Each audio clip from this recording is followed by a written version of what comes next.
All right, so first play we're going to look at, 2nd and 2, one of the Patriots' first offensive plays. What's going on, everyone? Mike Kadlick, Taylor Kyles here for CLNS Media, back with, get this, another episode of the Patriots Daily podcast. Another one powered by Prize Picks, another one powered by Omaha Steaks, Monarch Money as well today. And Taylor, get this, powered by a 10th Patriots win in a row. I can't believe it. 11-2. If you told me December 2nd, 2024, that a year from now the Patriots would be the number one seed in the AFC, sitting at 11-2, and Drake Maye was the leading odds-on MVP candidate, I would have called you crazy, but that's exactly where we are today. So we're going to break the whole thing down.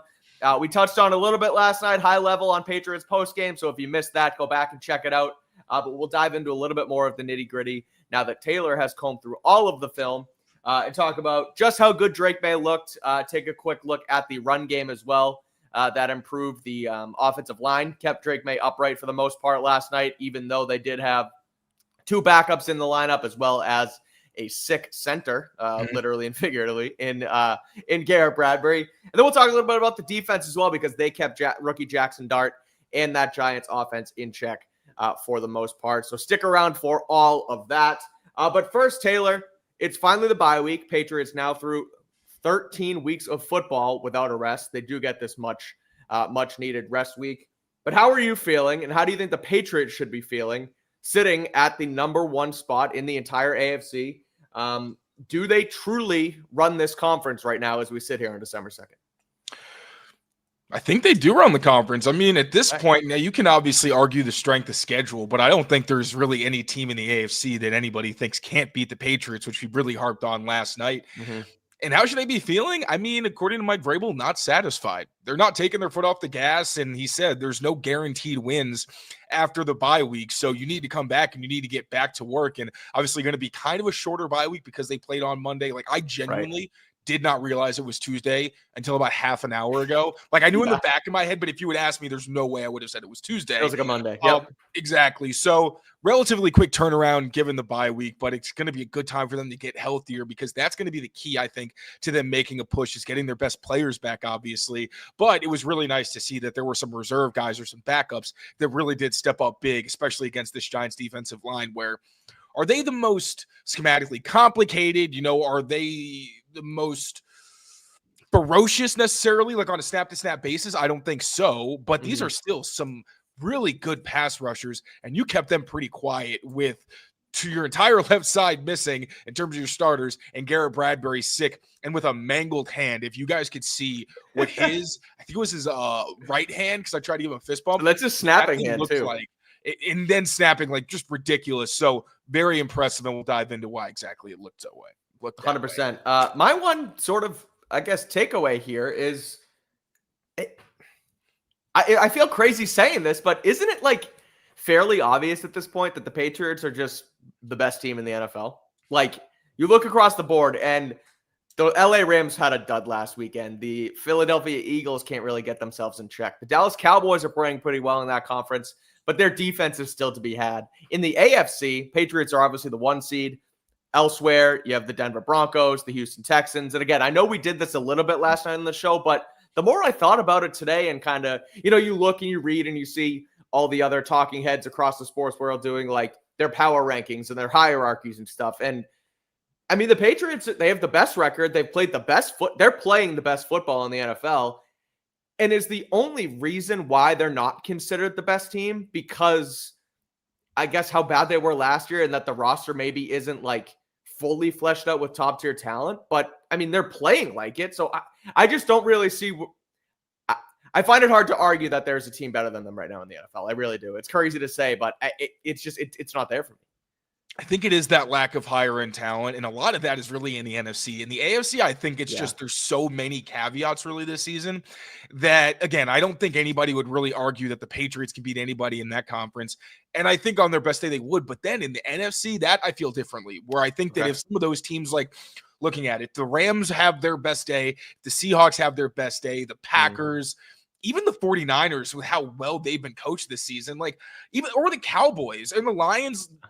That's a lot of I know teams. there's a lot If of you teams both out have there. your You're right. best days, you're probably losing that matchup because so many of these NFC teams have had pretty fortunate injury luck. They have built up so many stars at key spots over the years, and that does make a difference. Like, I really like Caleb on Chason, Harold Landry. These guys have been so opportunistic. Elijah Ponder kind of coming on relative to what he was doing earlier this season. But at the same time, like, you're talking about a team of the Packers with Jordan Love and Micah Parsons, and that's just start the list. Obviously, we can go deeper, but like nobody on the Patriots really can match those two star players at the top. Obviously, Drake May and Jordan Love. Drake May, Milton Williams, so too. I mean, I don't know. There's Williams and Micah Parsons. Like I know. I'm talking it. So again, I just think there's other teams where they do have great coaching and they do have really good quarterbacks and they have good enough supporting casts where I don't feel comfortable saying, oh, the Patriots, they'd beat them any day. I mean, I'd like to see how it continues to evolve. And hey, I don't think they showed us something we didn't know they had last night against the Giants. I think it was more that, especially based on the Patriots teams we've seen the past few years, where you do see them start running out of gas towards the end of the season. It felt like the perfect setup for the Patriots are riding high. When is the other shoe going to drop? Of course, it would happen against a Giants team they should beat when they have all the excuses in the to maybe, suffer not an embarrassing loss, but some kind of final drive. They end up coughing it up or not necessarily being able to finish, but that's not what it's been. They put their foot on the gas and played an even more physical brand of football than we've seen the entire season. So again, AFC is a very different conversation because things have been so fluky, but I feel like the NFC, they've just got teams that have been built up for so much longer and that have some of those high coordinators, coaches, and quarterbacks on their teams where they would definitely give the Patriots a pretty good run for their money. No, that's fair. And I think that, the reason I've sort of kind of, I guess, found myself at that conclusion, I think, is the way they played last night because, we talked about it throughout the week that it was a letdown spot. This is a young team. They haven't, they've learned how to win, but they haven't learned how to win. Like they haven't won, I guess, sustainably over years. But now it's like all bets are off because that was the spot where, okay, it's been this long. They haven't had rest. They're down guys. Primetime spot. Could they falter, blah, blah, and they didn't. And instead they just took it. And again, I said it last night a couple times, but it felt like the message was do not settle for this bye week. Drake May mentioned after the game, no naps. He mentioned that like 3 times. It was obviously on Vrabel's shirt this week. And that, that whole thing, I'm kind of surprised at how much of a, I don't want to use the words cliche and corny because I don't mean it this way, but the no naps, the one clap, all that stuff. It's like, these are the kind of things that everyone's like, oh, that's like the new age, the new age coach. But Vrabel has all of that and it works and they all buy into it. So I think it's great. And if it works, there's there's nothing bad about it. But I just think that the way they really pushed through last night and did not take their foot off the gas and, tried their best, I would say, to play their brand of football for 60 minutes, told me that, whether it's Buffalo in 2 weeks, whether it's Baltimore in 3, they can compete with every team. And I don't expect them to really have many hiccups throughout the rest of the way. I think last night showed me that they're going to power through no matter what. I just still do want to see this. Like this offense, I do feel can move the ball against just about anybody because they have a lot of reliable pieces. They have Josh McDaniels. They have Drake May. You're in the game whenever those guys are on your team. And the defense has been really good. And I feel like they are improving. I feel like the coverage is getting better. I think the trenches have just been banged up so badly, specifically the defensive line, that it's made the evaluation a little bit tougher because you're asking more of guys that you really were only using as rotational pieces. But then when you look at their schedule and you think about how many good quarterbacks have they played who also had good receivers, who could make those big plays, make tough catches downfield.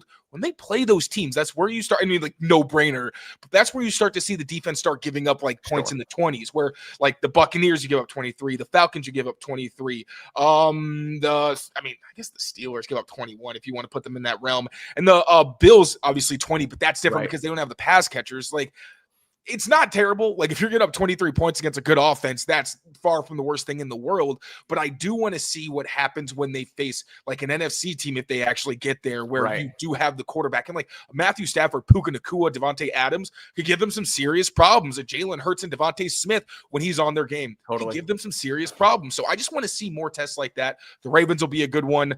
Maybe if Brandon Cooks can do anything for the Bills, we'll see a little bit better matchup there. But that's just the one caveat I really have, where I just want to see it, because if you're talking about the strength of schedule and how it's really helped the Patriots, nowhere is it more evident, I think, than in the passing offenses that they played in a lot of these games. 100%. And we'll actually talk about the Patriots' past defense and how they, they took care of business. My goodness, they took care of business. This is okay. Yeah, against the Giants yesterday. But you're right. I mean, they should be able to take care of business against the Giants. It's when they come and start to play these elite teams. And again, I think even though they're a little bit depleted in the weapons category, Buffalo, Baltimore will be more more of a test, just given the the experience at the quarterback position. And the offensive coordinators there as well in Joe Brady and Todd Monken. So we will obviously get to that, see what happens here. But we do need to break down Patriots versus Giants from last night. So we'll get into it right off the bat with Drake Maye and the receivers. But before we do that, guys, I'm sorry. I got to talk to you guys about Prize Picks, because this episode and every episode of Patriots Daily is brought to you by Prize Picks. It is the holiday season, the best time of year for sports. There's bowl games, basketball matchups, playoff pushes, and more. And while you and I are out here making decisions every single day, like what gifts to buy, what to eat, which games to watch, all that stuff, there's only one place where it feels good to be right, and that is Prize Picks. They have a new feature now on Prize Picks. It's called Early Payouts. So if your lineup gets off to a hot start, you may now have the option to cash out those winnings before the game even finishes. If your fantasy season already over, personally, my teams are all cooked. But on Prize Picks, I don't have to wait until the end of the year. You can play daily fantasy right now, right in the Prize Picks app. So don't wait. Download the app today. Use code CLNS, and you will get $50 in lineups after you play your first $5 lineup. Again, that's code CLNS to get $50 in lineups after you play your first $5 lineup. Prize Picks, it's good to be right. All right, let's talk about the Patriots passing offense. Drake Maye, as we know, gets back on track in this one. He goes 24 of 31 for 282 yards, 2 touchdowns, a passer rating of 126. He also spread the ball all across the yard. 7 different receivers in this one had 3+ catches. An 8th one, Kyle Williams, had the 1 catch for a touchdown. Kayshon Boutte adds to that with the touchdown as well. This passing offense having, we talked about it last night, and we've talked about it the last couple weeks. You kind of came off the MVP train a little bit here with Drake Maye, but last night, the way they performed, I think put him as well as the rest of the unit back on track. So what do you see from Drake? What do you see from wide receivers that made this one so, look so good and look like they were able to, again, get themselves back on the same page? First of all, it was his first clean game in a long time. That's the first thing that really stands out to me. So when I looked at it, it was his first game without a turnover-worthy play since week 7 at Tennessee. And I've been saying for weeks, I need to see Drake Maye. If I really am going to get on the MVP hype train, I need to stop seeing him put the team in bad positions that could potentially lose them the game, or at least it swing momentum in the other team's favor, where when you think about against the better teams, that could really be a lot more devastating than it's been. So I love that he protected the football. And it wasn't even one of those games where sometimes I feel like there's a turnover-worthy play that doesn't count, where he's throwing it out of bounds and somebody catches it, but they don't get their feet down. It's like, somebody with a little more coordination could probably pick that off, or, sneaky fumbles and things like that. I didn't see that. I thought that was huge. The Giants also blitzed Drake Maye at the second highest rate he's seen this season. Only one higher, according to Next Gen Stats at least, was against the Falcons. And he actually had his best passer rating. I think it was one of the best in his career. Looking through my notes, it was his 3rd highest passer rating versus the blitz in his entire career. That was 114.7. So really impressive there. But I will say, I thought he was a bit up and down when it came to his actual performance against the blitz. Now, starting with the good, Drake every single week is using these pump fakes and this deception to move defenders. And it is crazy impressive to watch. And he does it so effortlessly too, where on the long throw to Hunter Henry, very similar to the touchdown last week, where in this one, I think there was even more of a chance that the defender could have buzzed under the window, but him pumping aggressively to the flat to Travion Henderson wound up creating enough room for him to float it over that defender's head and get it to Hunter. And then earlier in the game, he actually pumped and got Hunter Henry open again. First, he takes the snap, is trying to throw a stick concept on, I think it was 3rd and 7 or something like that, as they were in the high red zone. Giants covered it perfectly. Drake comes off of it, tries to throw to Hunter Henry, but there's 2 underneath defenders that are right in front of him. Pumps again, short to Travion Henderson. 2 defenders bite up, completes a tight window throw to Hunter Henry. So you have times like that where he's creating his own throwing windows. Also times where he's just dropping it in the bucket with accurate throws. The Kayshon Boutte touchdown obviously stands out. Just that one was also very cool because We talk about the red zone and wanting to give him options, where last week they have an RPO from the shotgun, doesn't really work out. This week, Kayshon Boutte's touchdown came on an RPO that you really saw more when Josh McDaniels was with the Raiders and had Devontae Adams. Because with the Patriots, he never really had that extra receiver. Sometimes they do it with Gronk, but you didn't see a whole lot of those under center RPOs where you can run it or just throw a slant or something like that. And you finally saw it and get the one-on-one matchup, capitalize on it with Kayshon Boutte. And that was a really great throw. Also, last one I'll point out is that Kyle Williams touchdown. Great job by Drake. That was like one of the, I think it was the second time. The other one was the Hunter Henry completion on third down where he pumped to get the two guys to bite to Travion Henderson on the dig. The Giants tried to show him an all-out blitz look, and they blitzed. They bailed, technically blitzed because they sent 5 rushers, but it was really more for a game. They weren't trying to scheme somebody open on like the slot or anything like that. And then he just finds a one-on-one matchup, is completely unfazed by the rest of it, takes the easy button, and Kyle Williams capitalizes. So the manipulation, the calmness to go through his reads, to step up in the pockets, deliver accurate passes most of the game, very, very impressive there. And it's something we talk about every week. But again, less turnover-worthy plays, which was the biggest difference maker. Now, I will say what I didn't love was some of Drake Maye's inaccuracy. Now, there were a couple times where he missed deep, and I wasn't sure if he was just trying to throw it because his receiver was well covered. There was one early on to Mac Hollins. There was the double move to Kayshon Boutte that got covered up pretty well. He throws it so deep, it's not even catchable for anybody. I don't know if that's throwaway or not, but those I'll kind of give him a pass given the situation. But in the red zone, we talked last week about how I thought it was like blocking and some of the decision-making that was bad. This time it was just inaccuracy. Like there were multiple touchdown opportunities he missed, whether it was the corner route to Stephon Diggs, where I don't know if maybe Diggs could have done more to get that, but it looked like it was a slight overthrow. He threw behind Travion Henderson to the flat. There were also 2 throws to Hunter Henry, one on the out route that looked like the defender kind of got a hand on it, but also Hunter Henry dropped it. But if you throw that more in front of Hunter Henry, it's less contested and he has a better shot at it. And there was a stick route against cover 0 where Drake's trying to throw and he throws it behind Hunter, and that one gets batted down as well. So in a game where Drake was still very good, and hey, like in an accurate pass where it's behind the guy and he can't get yacked, those aren't the worst things in the world. At least you're still, again, protecting the football.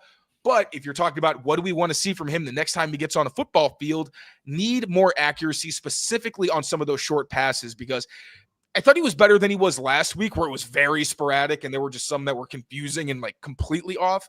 But it just is that little bit of difference where even Drake says, I'm always trying to lead my receiver where they can get yards after the catch. I didn't think he did a great job of that consistently against the Giants, but that was really my own big problem in that game, because outside of that, he really was lights out. But those little details, especially in the red zone, as we know, are what make the difference. So need to be more accurate there, and also just more consistent cover 0 answers. I still didn't love what I saw, where the only completion against 0 was Hunter Henry on a curl, and Drake's got to kind of throw it off his back foot. Hunter's got to go up and grab it contested. Those aren't going to be easy, but I just wish it felt like they had more easy solutions than what we've seen in the past couple weeks.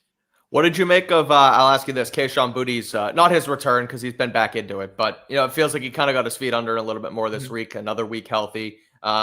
Obviously had the nice touchdown, great throw by Drake, with a great, track by him as well. What did you see from Kayshon Boutte in this one that was, either good or bad and promising? It was kind of limited because a lot of his success did come on underneath passes, but I thought it was still a really solid performance from him. Would have been cool if he had gotten 2 touchdowns, because then he would have gotten his 6th touchdown and his 7th touchdown. Okay, that would have been pretty fun. But yeah, it was relatively small, relatively small sample size for Kayshon Boutte. But good to see him get involved, because last week was targeted a few times, drew a couple flags, but didn't really see the ball get in his hands. So at least this time, not only does he get on the scoreboard, but he also moves the chains for you a couple times. And that was another thing about this game. Drake Maye targeted 8 receivers. Every single player he was targeted had at least 1 conversion. And then Diggs, Pop, Kayshon Boutte, and Hunter Henry all had multiple. So talk about spreading the ball around, man. Right. Like that is what you want to see, where it's, if you have a bunch of number 2s. No, literally, this is the second week in a row where Hunter Henry did lead. It wasn't as dominant as last week, but you have a bunch of guys who may only have a couple catches, but they're high quality plays that are either moving the chains, scoring touchdowns, or getting them explosive plays. So that was another thing I was really impressed by with the passing game, was just how well they distributed the ball. But again, I know there's one comment when he has when Drake Maye completes a lot of passes. I understand that you don't want perfection, but notable, this was Drake Maye's second worst game when it came to throws that were catchable but inaccurate. So those are throws where you're not leading the receiver towards yak, or you're making your receiver's job harder. It was the second worst of his career behind last week against the Cincinnati Bengals. So we're not making this up. And we talked about it last week. Some of the ball placement needs to be better. Last week, I thought it was more sporadic to each level of the field. And I mean, even if you want to be nitpicky, the Kyle Williams touchdown, that should have been a lot easier. He should have caught that right in the bucket and been able to do a celebration immediately in the end zone. Didn't need to lead him all the way outside like that.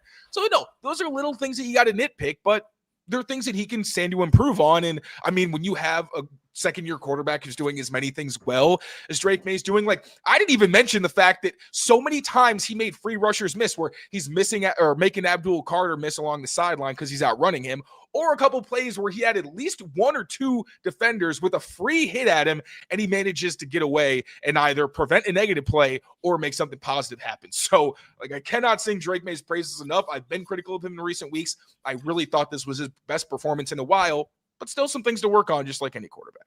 I will ask you this quickly before we move on to the offensive line and how well they protected Drake Maye. Is he the MVP through 12 weeks? Or is it Matthew Stafford? After this week, I mean, this is at this point in the season, it's going to swing back and forth based on every single performance because they are more important. But after what we just recently saw, yes. And I actually put some numbers together to see like some of the categories where Drake Maye was really leading. I was even nice and took away things like the EPA that he's earned in some of the more production-based stats because not everybody has played the Patriots 13 games now. So I tried to be generous there, wait until after the bye. But if you look at him this season, completion rate 71.5. He's the only quarterback in the NFL who's completing 70% of his passes. Jared Goff is close. He's at 69.8, but Drake Maye is first. Completion percentage over expected. This is next gen stat that basically, based on all of the data they have going back to it's 20. I used to work for them, 2016, where they collect data for all the different situations and the likelihood that a pass will be completed. Drake Maye has the highest completion rate over expected at plus 8.2. Sam Darnold is second at 6.7. And then passer rating. Drake Maye has 101.9. Matthew Stafford, 101.7. Now, these are not perfect stats, but the fact that he's leading in multiple categories and I'm taking out the production just to make it more fair is extremely impressive. And the rate stats are even harder to do because he does have an extra game. So if anything, those are tougher to be as high as he is. And he also has 135.4 passer rating on deep throws. That leads the NFL. I'm pretty sure he'd be like top 3 in the past like couple of decades. Because I think the only ones that are closer like CJ Stroud and Brock Purdy. And I think it was like their first or second seasons and they were in the 130s. So Drake is just on an absolute tear this season. And yes, next week or the next time he plays, if he kind of has a dud or something and Matthew Stafford plays lights out, then we're having another conversation. But right now, Drake put himself back because of just the ridiculous efficiency he played with while still having room to improve. I was going to say, I know you love the constant asking of this question every single week. So I figure I'll ask you every single day after. It's more interesting now because it's a significantly different performance. And he threw another thing. We talk about how he was going to nullify the Giants pass rush. We talked about how he tends to hold on to the football. Brian Burns saying he's too poised. He had the fastest time to throw of the entire season against the Giants. So like operated, and it was also this was the most Brady-like game I think Drake has played, where he really did operate from the pocket. There wasn't a whole lot of scrambling to make things happen. The scrambles really were just that plus that he gives you as an athlete because he's stopping you from having to take sacks or taking these huge losses, but really throwing from the pocket, finding the right read, scanning the defense. Like, it did look a lot like what we used to see with Tom Brady and just like not making a ton of serious mistakes. So, I mean, hats off to the young man. This in a season of impressive performances, this is definitely up there for me. It's why he's been, it's why he's in the conversation. It's why we've been so, googly-eyed, frankly, over his performance is because, he is playing in the Brady system with the athletic ability, with I guess a little bit more talented arm, or just a differently talented arm. I mean, Brady's arm was nasty too. We know that, but no, you're right. And I think that's a good way to put it, where he ran the offense correctly. He got the ball out quick. He also made a couple flash plays, the couple touchdown passes and whatnot. And he was efficient enough to get them 30 points in the first half. So it was everything you would want and more from the second-year quarterback. Marcus Jones got them some of those points, to be fair. Marcus Jones, we got to give good point. Thank you. I appreciate it. Dude, last night, apparently I tweeted so like we're doing a million things in the press box. Yeah. I think when they scored their first touchdown, I didn't acknowledge the Marcus Jones. So I said it was the offense's first touchdown, but I also looked at the scoreboard and it hadn't changed yet. So it said 10 instead of 16. Yeah. So I tweeted that the Patriots scored their first touchdown to make it 10-0, and people were like, are you watching the game? It is 17. I felt so bad, and I saw it right before I went to bed, and it took like another 30 minutes off my rest time. I couldn't sleep. It was bothering I was gonna say, so you saw it like way later. It wasn't right away, right? Way later. That like happens several to me people all commented. The time. Like I always I'll do something and I'll get the score wrong, and I'll look like later on and 5, 10, whatever, how many replies are like, what are you talking about? This is wrong. Like, you're an idiot. Yeah, no, I gotta stay away from stats and numbers. It's it's very overstimulating when you're trying to see the field, the board. Like, it's not making excuses, but, have a little mercy next time we tweet something that's clearly very wrong. Like, I promise we're not that stupid. We're probably just a little overstimulated. 100%. All right, we'll keep going in a second here, but I got to tell you guys again about Omaha Steaks. Whoop, whoop. Omaha Steaks. Oh, there they are. There's the burger. Look at it on screen. Holiday hosting, unforgettable gifts, so much more that Omaha Steaks offers. They are the juiciest burgers, the coziest and most convenient comfort meals around. USDA certified steaks, chicken as well. They got it all. And now during their Sizzle All the Way sale, you get 50% off site-wide right now at omahasteaks.com. Plus, our listeners get an extra $35 off with promo code Patriots at checkout. They offer unrivaled quality and variety, and every bite is backed with their 100% guarantee. So save big on gourmet gifts today. Visit omahasteaks.com for 50% off site-wide during this Sizzle All the Way sale. And again, for our listeners, you get an extra $35 off the top right now with code Patriots at checkout. Terms apply. See site for details. Again, omahasteaks.com. Use code Patriots. All righty. The offensive line, Taylor, one of the reasons why I picked this one to be an upset, why you were wary about it as well. They came out and they kicked butt. Verdarian Lowe was great. Ben Brown was solid at the left guard position. Garrett Bradbury, after being questionable with an illness, ends up playing the entire game at center and helps keep Drake Maye upright. Now, according to the stats, according to the raw numbers, sacked 3 times. However, one of those was on him. He kind of ran out of bounds on his own and was behind the line of scrimmage. And another one was, I would say, Travion Henderson's fault. I know you'll get into that a little bit more here. But what did you see from, this front five that was playing together for the first time in a game and was able to really settle down this Giants front that has plenty of elite players on that side of the ball? This is a really impressive performance. The offensive line combined for 0 sacks and 2 hits allowed against, like you said, a defensive line that we were hyping justifiably all week. Now, a big part of that was, as we also mentioned, Josh McDaniels. The scheme had to play a part. Now, Drake Maye did get the ball out on time. That was a huge help. Did avoid some plays that maybe could have been knockdowns that really just resulted in hurries instead. But also Josh McDaniels giving his offensive tackles chip blocks. That was a big part of this. Now, there were times where these guys had to hang on islands, but also these running backs did a great job. And you also saw there were some times where the Giants edge rushers clearly were sick of getting chipped because, Ramondre Stevenson and Travion Henderson are giving those guys rib shots. So if they're just going outside, you're trying to bump them down in a way that you're basically helping the offensive tackle take over. But also you're trying to inflict a little bit of pain to slow down the rush. So when they see you coming, they kind of, reduce a little bit and their rush slows down. And you did see that. And that was part of it, but also a really good performance from these guys. So Verdarian Lowe, 3 hurries. Ben Brown, 2 hits in a hurry. Also had a holding call. But, if he has 1 penalty a game, I'll take it when you're playing a defensive line like this. Garrett Bradbury had just 1 hurry while sick, which was incredible. Mike Nwenu only had 1 hurry, and Morgan Moses had 2 hurries. Also, the right side of this offensive line has kept Drake Maye squeaky clean. Mike Nwenu has allowed 1 sack and 1 hit all season. He doesn't have a knockdown allowed, which is a sack or a hit, since week 9 against the Falcons. Morgan Moses hasn't allowed a sack since week 3, and he has 1 hit allowed since week 2. Like, these guys are playing some really good football. Also, Garrett Bradbury has no sacks allowed this season and has only allowed 2 hits since week 7. Both of those came against the Jets.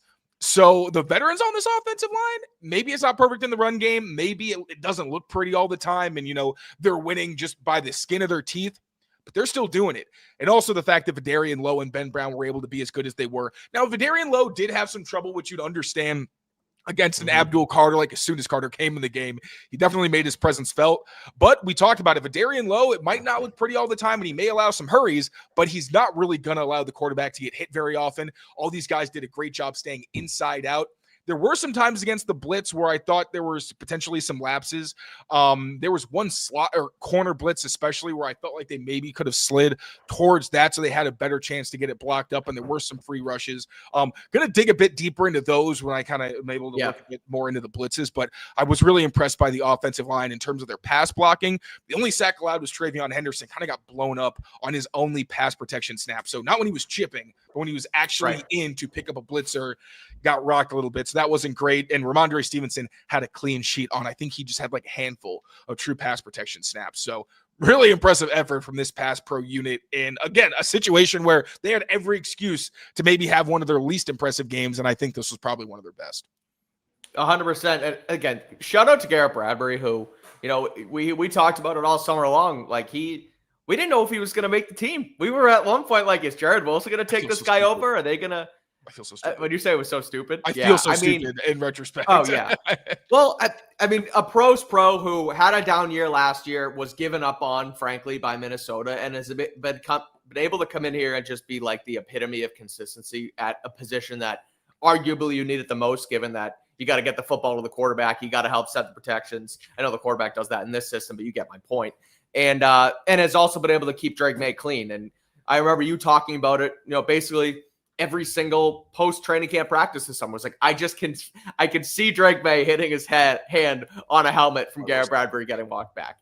And the fact that he hasn't done it is incredible. So shout out to him. Shout out the other two guys, Vidarian Lowe and Ben Brown, filling in for the rookies in Campbell and Jared Wilson as well to help keep Maye upright in this one. They also were able to help out this run game get going a little bit more. Patriots got the ground game going a little bit more against the Giants here. Millie's barking. She's excited about the ground game getting going.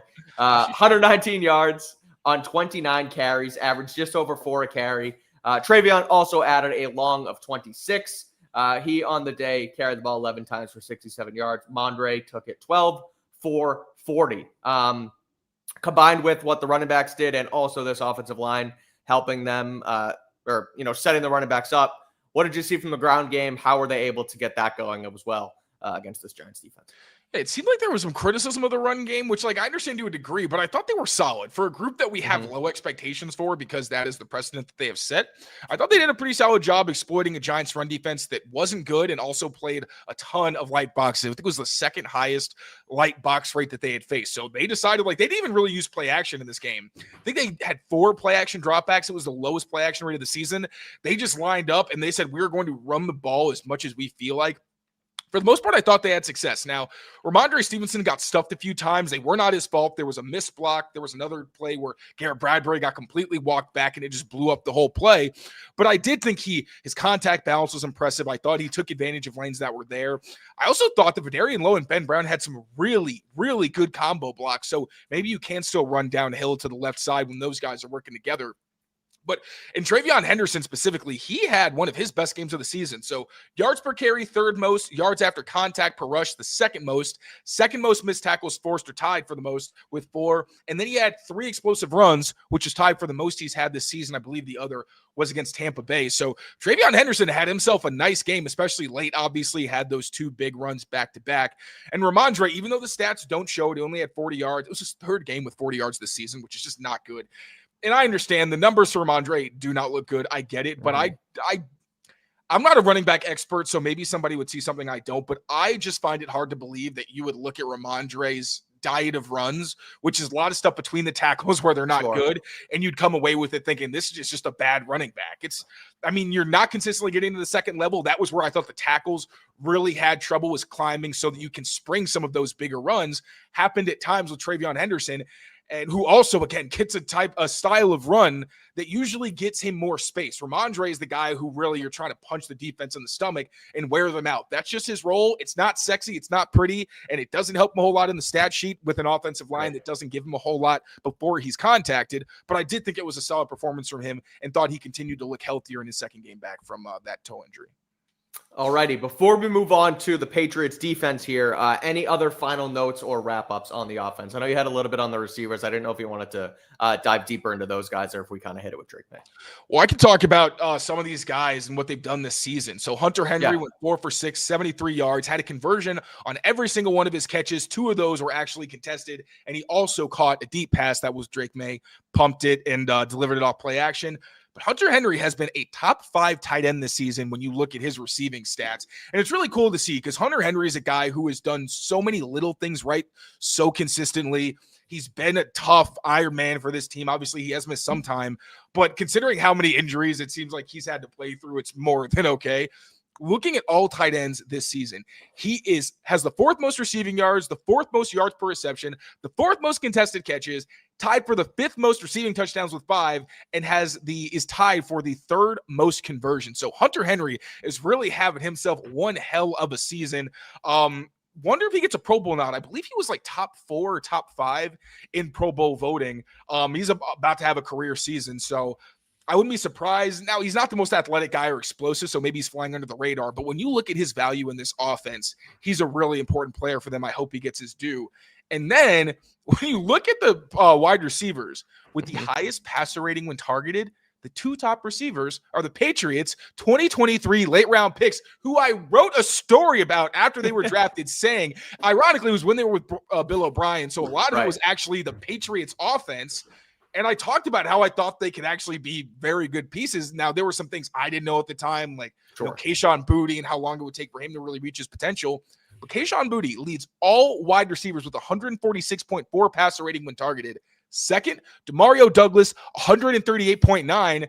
And 4th is actually Tyquan Thornton with 128.8. So Matt Groh might actually know what he's doing there, but I wanted to give those guys a shout out because Kayshon Boutte and Demario Douglas, they may not be high volume targets, but in a way that makes it, I don't want to say more impressive. That's crazy. If you're getting a lot of targets and you're producing at a high level and an efficient level, obviously that's the most impressive. But if you're not called on all the time and you're only getting a handful of touches a game and you're making them count to this degree, I think that says a lot. So kudos to the 2023 drafts mates. Really cool to see them kind of starting to live up to their potential. 100%. Just looking at Hunter Henry's game log and career log, do you consider him, because someone in the chat said as well, he should retire a Patriot, which, I mean, he will. But, I feel like his Chargers career feels like I was going to say, do you consider him a Patriot, right? Not a Charger when you look at him? Yeah. I think so too. I would be shocked if he retires a Charger. Yeah, I agree. Like, how many of his big career accomplishments came as a Charger? Did they ever win a playoff game? I don't think so. I don't think they were ever that good. He missed a full season because he tore his ACL. So he only played 4 years in LA/San Diego. He's on his 5th full season here. His career high in catches and yards was last year with New England. His career high in touchdown receptions was 2021 in New England. So yeah, he's a Patriot. He's had his most success. I think he's locked in here. And he said he started his family here. New England is very much his home. No, totally. All right, let's talk about how the Patriots defense fared against this Giants offense in yesterday's game. We'll get to that in just a second because 3 ads today, the final one of which is our friends over at Monarch Money.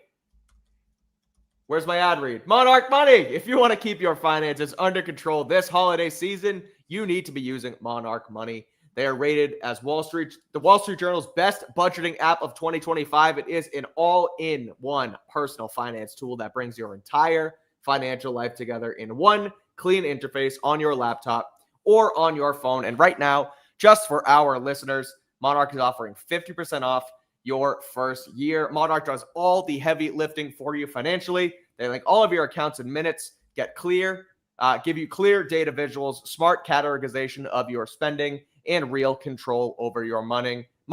We promise you will never need to touch a spreadsheet ever again. So don't leave money on the table. Instead, download the Monarch Money app today.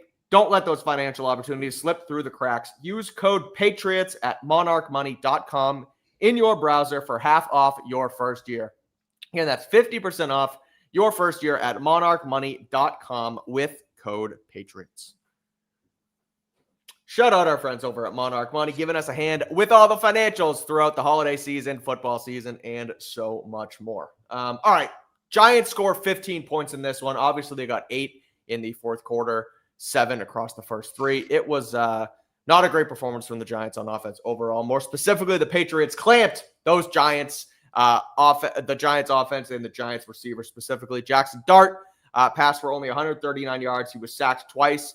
Christian Ellis and company made life very hard on Dart as well. So I'll kind of give you the floor to talk about the entire defensive performance. But first, just want to start with how they were able to, suffocate, frankly, this Giants passing offense.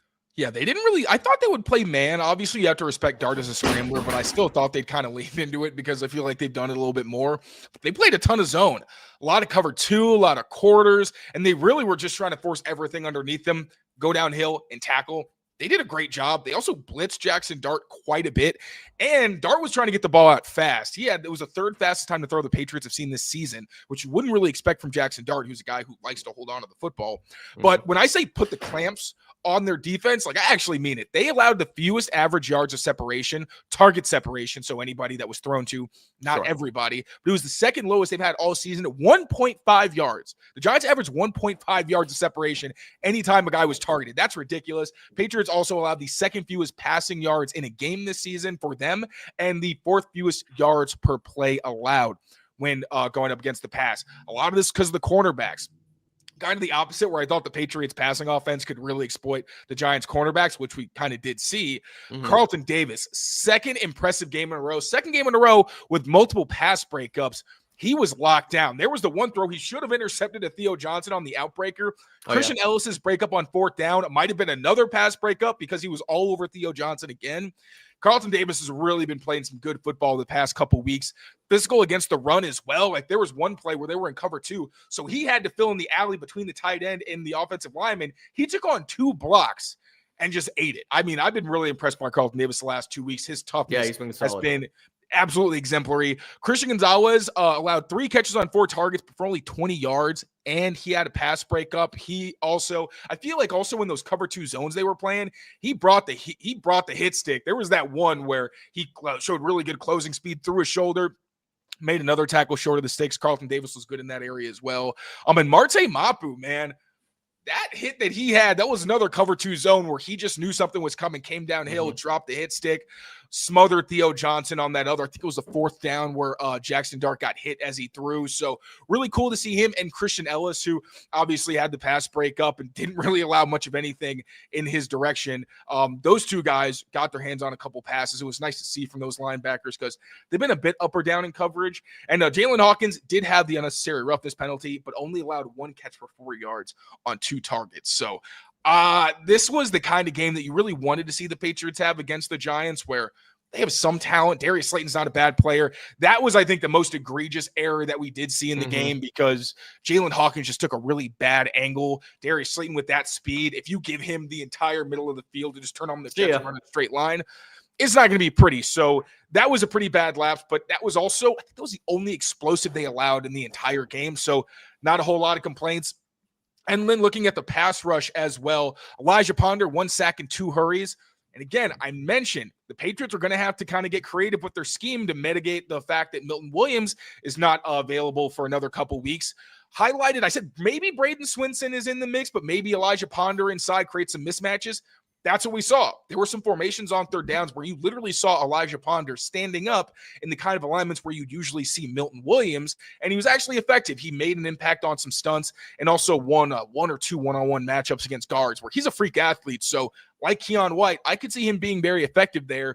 Hopefully he continues to get some opportunities. Harold Landry, a sack, a hit, and a hurry in the game. Again, this guy may not, be very high when it comes to pressure rate, but he's opportunistic and he does make plays. Barmore with 3 hurries. I think that was his 3rd game in a row where he had 3 hurries, which is just really, really impressive. Caleb Chason had 2 hits. He has at least 1 hit in 4 straight games. He's been their most consistent guy getting after the quarterback, and really usually does take advantage of his one-on-one matchups. I was disappointed in Corey Durden, didn't have any pressures in this game, but given that he was one of the only reasons you were able to get any run stuffs in this game, he gets a pass for that. But really good performance from that pass defense, both up front. It could have been better at times, but again, I'm giving these guys a bit of a pass considering circumstances, missing the guys that they're missing and just how long it's been. I feel like some of them, like Christian Barmore, I feel like probably turn it up if you give him a bit of rest. But for the most part, this was a solid way to go into the bye week. Last one here before we close out. Patriots run defense against these Giants running backs. So just raw numbers, they had 111 rushing yards on 27 carries, though that did also include the punter losing 13 yards on what was also a sack. So that kind of fixes those numbers a little bit as well. But Singletary goes for 68 on 12 carries, Tyrone Tracy 36 for 10. And then Jackson Dart, they only held them to 20 yards, which is promising considering, we know that Dart has had that dynamic ability. He had I think a rushing touchdown in all but one start coming into this one. So they contained him a little bit. What did you make of the Pats run defense, especially missing Kyrus Tonga up the middle? So the one where they got gashed on that long touchdown from the Wildcat, the linebacker's eyes were not in the right place. Like Jack Gibbons drops into coverage. Christian Ellis has no idea what's going on. That was pretty rough. And then you wound up with offensive linemen blocking linebackers, which happened a few times in this game. And that was where you saw the Patriots' explosive runs given up, was the defensive line not doing enough to protect those linebackers. And that's a pretty big key there. And I still just thought they were getting pushed back a lot. I also thought that by the time that tacklers actually got there, because the Giants created so much push, they were still able to get a couple extra yards after that. And this is, again, one where I'm not going to harp too much on it because I want to see how they do after this, but I did not feel this was a step in a positive direction for the run defense. Okay. Made some impact plays, and that was good to see. Like, again, Corey Durden denting the line of scrimmage was actually what led to them getting a couple of stops, but this defensive front is just getting moved too much. And I think as it gets colder, as you get later into the season, teams are going to exploit this more and more. And I know they're playing a lot of man coverage. They were playing a lot of too high shells where it is tougher to stop the run and you are going to give something up. And I don't even mind. I've accepted if you just want to dare a team to run on you and see if they'll stick with it and it actually works for them, fine. But it's something we at least need to acknowledge because I don't think the problem has gotten much better. 100%. I'm with you. I think they still need to settle down a bit against the run. They will have plenty of tests to do so, especially coming up against these Bills, against these Ravens as well. I keep saying it, keep using the word test, but those are the two games that I've kind of had circled, at least once they started this win streak on the calendar, to be like, okay, this is what's going to make or break and figure out where they truly stand in the AFC conference. Two of the conference's best coming up after the bye week. So we'll really look forward to that. We'll really look forward to those as this week goes on here on Patriots Press Pass as well. So don't know our pod plan entirely just yet, so we will keep you guys posted here. We will have plenty of bye week content here for you, so make sure you rate, review, and subscribe to Patriots Press Pass. Plenty more shows going on tonight. I don't know. I haven't. I want to make sure. I want to see, though, if I can promote this right. If Pat's Beat is coming up tonight. Doesn't look it. They might be tomorrow. But Pat's Interference, Andrew Callahan, Mike Giardi, coming up at 8 p.m. So make sure you tune in for that. Keep it locked in. Any other comments, final thoughts on this one, Taylor, before we head into this bye week here?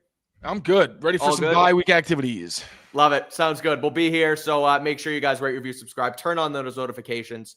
And until next time, take care of yourselves, take care of each other, and we will see you soon. Peace out, everyone.